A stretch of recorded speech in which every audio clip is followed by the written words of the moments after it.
Chapter 36. There's nothing threatening about this, Tella laughed. Not unless you're nervous about the idea of Legend fancying you. No, that's not what it said before. It was an invitation to a funeral, your funeral. Scarlett looked at Tella, her eyes pleading. I'm not crazy, she insisted. This note was different when I read it in the tunnels. The ones beneath the game? Tella interrupted. Aren't the tunnels where people go mad? It was a different set. Tella, I swear I'm not insane. The note said you would die tomorrow unless I could stop it. Please, even if you don't believe me, I need you to try. Tella must have seen her desperation. Let me see the paper again. Scarlett handed it back. Her sister examined the invite with particular care this time, holding it close to one of the fire pits. But no matter what, the script didn't change. Tella, I swear it was for a funeral, not a party. I believe you, Tella said. You do? Well, I'm guessing it's like the tickets you received on Trista. It changes in certain lights. But, Scar, that painfully careful voice once more. Could it be just another part of the game? A device to get you up here, because it was taking you so long, and now that you're here, ta-da! The note has changed from a threat to a reward. Tell me, which makes more sense? The way Tella said it sounded so very reasonable. And oh, how Scarlett wanted her to be right. She knew how deceiving the tunnels and Legend could be. But Legend was not the only threat. Tella, even if you don't believe me about this, I swear Father's here. He is looking for you, for us both, right now. And trust me when I say his presence is not a magical mirage of CARAVAL. He's here with Count Nicholas Darcy, my fiancé. To escape, I had to knock Darcy out with a protection elixir and then tie him to a bed. I'm sure you can imagine how furious Father will be if he finds us now. You tied your fiancé to a bed? Tella snickered. This isn't a joke. Did you miss what I said about what will happen if Father finds us? Scar, I didn't know you had it in you. I wonder what else the game has changed about you. Tella grinned wider, looking truly awed and impressed, which might have pleased Scarlett if she hadn't hoped her sister might grow frightened and panicked instead. You're missing the point. I had to do that because Father was going to make me... Shame choked her throat as she tried to get the words out. Thinking of what her father had attempted to force upon her made her feel like not quite a person, more like a thing. Tella's expression softened. She wrapped her arms around Scarlett, hugging her in a way only a sister could. Fierce as a kitten who just got claws, willing to shred the whole world to make this right. And for a moment, Scarlett thought it would be. Do you believe me now? She asked. I believe you've been through a bit of madness this week, but it's over now. None of that was real. Tella gently smoothed a dark lock of hair from Scarlett's face. You don't have to worry, sister. And, she added, someday Father will pay for all his sins. Every night I pray an angel will come down and cut off his hands so he won't hurt anyone again. I don't think that's what angels do, Scarlett mumbled. Maybe not the kind up in heaven, but there are different kinds of angels. Tella pulled away, pink lips parting into a smile made of hopes and dreams and other treacherous things. Don't tell me you were planning to cut off Father's hands yourself. After tonight, I don't think Father's hands will be a problem anymore. At least, not for us. Tella's eyes twinked with the same dangerous glint as her smile. I haven't been up here alone this whole time. I've met someone. He knows all about our father and he has promised to take care of us, both of us. Tella beamed, brighter than candlelight and glass-cut glitter, the type of joy that could only mean one terrible thing. When Tella had first said the word bored, Scarlett dared to hope Legend hadn't got to her. But from the pitch of Tella's voice and the way she looked just then, it made Scarlett fear he had. Every ounce of reason had left her eyes. Tella's expression had turned dreamy in a way that said she was either in love or insane. "You can't trust him," Scarlett blurted. "Haven't you been listening to what I've said? Legend hates us. He's a murderer." "Who said anything about Legend?" "Isn't that who you were talking about?" Tella made a funny face. "I've never even met him." "But you've been up in this tower, his tower." "I know," Tella said, "and you have no idea how vexing it's been watching everyone down below while I've been stuck up here." With a huff, she cast her gaze over the rimless balcony. They were a good 12 feet away from the edge, but Scarlett did not feel safe. It would still be too easy to jump.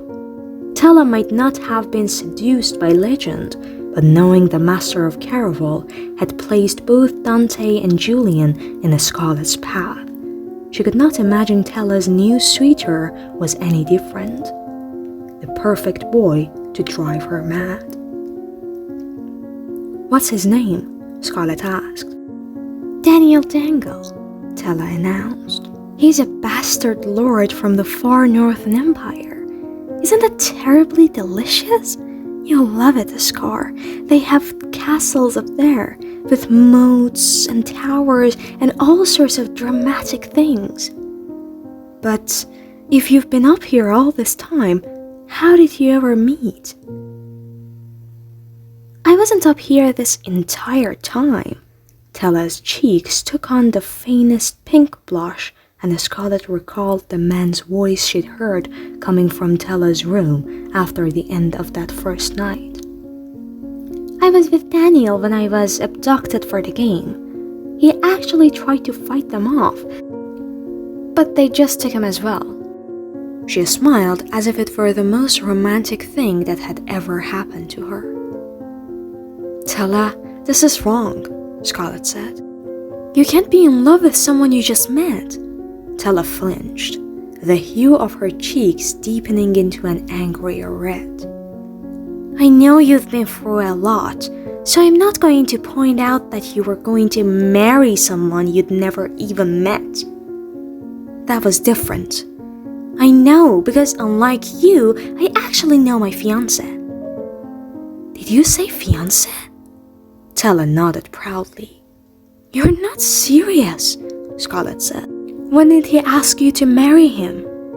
Why aren't you happy for me?" Tella's expression fell, like a doll Scarlett had dropped. Scarlett bit back her first 5 responses. "Scar, I know I've prayed for some awful things, the types of things angels don't do, but I've also prayed for something exactly like this. I might be able to get a boy to follow me into the barrel room. But until Daniel, no one had ever actually cared about me." "I'm sure this Daniel person seems wonderful," Scarlett said carefully. "And I want to be happy for you. I really do. But doesn't this seem a little coincidental? I keep thinking, maybe Legend is just playing a different game with you. And what if this Daniel is part of it?" "He's not," Tella said. "I know you don't have a lot of experience with men, but I do. And trust me when I say my relationship with Daniel is very real." Tella took a sharp step back, feet pale against the dark onyx floor as she plucked a silver bell from one of the cushioned lounges. "What are you doing?" Scarlett asked. I'm ringing for Daniel so you can meet him and see for yourself. The door opened and Yoan appeared, looking like a rainbow in the same colorful outfit she'd worn the first night on the unicycle. Oh, hello! She perked up when she saw Scarlett. You finally found your sister. You can't trust her, Scarlett whispered to Tella. She works for Legend. Of course she works for Legend, Tella said. Forgive my sister, Yo. She's still caught up in the game. She thinks Legend is out to kill us both. Are you certain she's not? Yoan winked as if she was joking. But when her eyes cut to Scarlett, her playfulness vanished.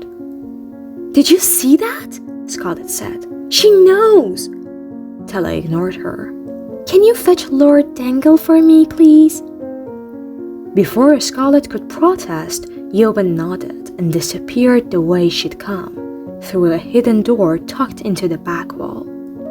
Tella, please, Scarlett begged. We need to get out of here. You have no idea how dangerous this is. Even if you were right about Daniel, it's still not safe.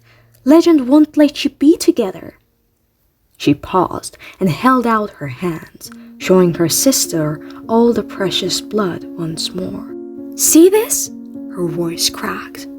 This is real. Before I came up here, I watched Legend kill someone. Or you thought you did, Tella interrupted. Whatever you believe you saw, I'm sure it wasn't real. You keep forgetting. What happens down there is all part of the game. And I'm not running from Daniel because you got too caught up in it. Tella's mouth formed a soft downward curve. I know no one loves me more than you do, Scar. I'd be desolate without you. Please don't leave me now, and do not ask me to leave Daniel. Tella's lips shifted into a deeper frown. Don't make me choose between the two loves of my life. Two loves. Scarlett's heart ached at her sister's choice of words. Suddenly, she was on the steps again, watching Julian's head fall before his breathing stopped. She needed to find a way to bring him back, but she also had to get her sister safely out of this tower and far away from this balcony. Now, Tella said brightly, as if everything were settled, though Scarlett had not uttered a word. Help me become beautiful for Lord Daniel. Tella skipped off toward her dressing area. You might want to clean up as well, she called. I have some gowns that will look stunning on you. The night grew even darker as Scarlett remained rooted in place. She knew she looked halfway to dead, and she was tempted to keep it that way. She liked the idea of frightening Tella's fiancé. Scarlett liked the idea of leaving even more, but Tella was not the sort who'd run after Scarlett if she left. And what if Tella was right? Perhaps it was grandiose to assume the entire game revolved around the two of them. If her sister was correct and Scarlett ruined this, Tella really would never forgive her. But if Scarlett wasn't crazy and Julian was really dead, then Scarlett needed to retrieve her wish and save him. Behind Tella's dressing curtain, one wardrobe and multiple trunks were opened, overflowing with an assortment of clothes. Scarlett watched as her sister debated between several gowns. Hopefully, after she met this Daniel person, Scarlett could figure out a way to convince Tella to leave with her. In the meantime, she would stay by her side and discover a way to collect her wish from Legend. The periwinkle, Scarlett said. Blue is always the most becoming on you. I knew you'd stay, Tella said. Here, this one's for you. It will look so dramatic with your dark hair and that new little streak. Sorry, I don't have any slippers your size. You'll just have to let your boots dry. She gave Scarlett a cranberry dress with a 4-thee ball gown skirt. longer in the back than in the front, and covered in teardrop-shaped red beads. The dress matched the blood on Scarlett's palms. As Scarlett finally washed it away, she vowed to herself once more that she'd find a way to bring Julian back. No more wounds would stain her hands that night. "Promise me one thing," Scarlett said. "Whatever happens, swear you won't jump off any balconies." "Only if you promise me not to say strange things like that when Daniel arrives." "I'm being serious, Stella." "So am I. Please don't spoil this." And knock at the door. "That must be Daniel."